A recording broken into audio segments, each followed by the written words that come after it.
Right, I've got a question I want to ask all of you. What is the most important game in gaming history? Now, I realise there's a lot of different ways to answer this from a lot of different points of view and a lot, and I mean a lot of perspectives to consider here, really. So I want you to drop your answer down in the comments now before I go on my whole spiel, and then we'll look back at it. Seems like a plan to me. But there's a lot of different ways to look at this, right? You can look at things like Pong. Very simple game, of its time though, very much of its time.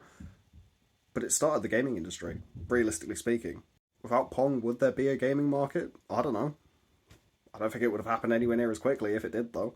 And there's most arcade games that started arcades as a whole. Stuff like Pac-Man was incredibly important to kind of bringing gaming to a much wider audience. You know, you could just pop down the road and play a game.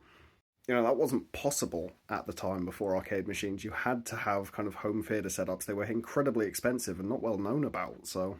Then you can also look at stuff like Mortal Kombat and Street Fighter. They kind of spawned the mature kind of category of games.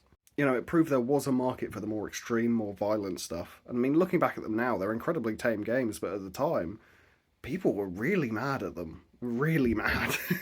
There's also games like Doom and Wolfenstein, which the 8-Bit Barber pointed out, and for some reason I just keep having to make content about what he says. But no, they spawned the FPS genre as a whole. Without them, God knows where we'd be. There's still Doom clones running today. I mean, you've seen the entire craze about, you know, trying to get Doom running on as many things as possible. People have got Doom running on pregnancy tests, for God's sake. But after that, there was GoldenEye, which, as far as I'm concerned, is the first modern FPS. The first to start standardising controls and start standardising the feel of an FPS game. That, and it was incredible.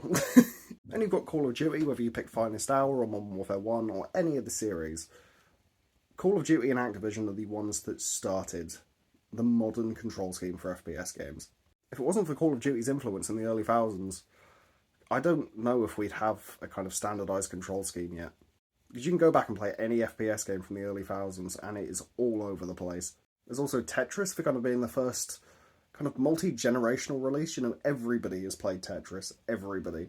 But then you can't not mention games like GTA 5, which sold incredibly well, and GTA is a series really defined open world action games.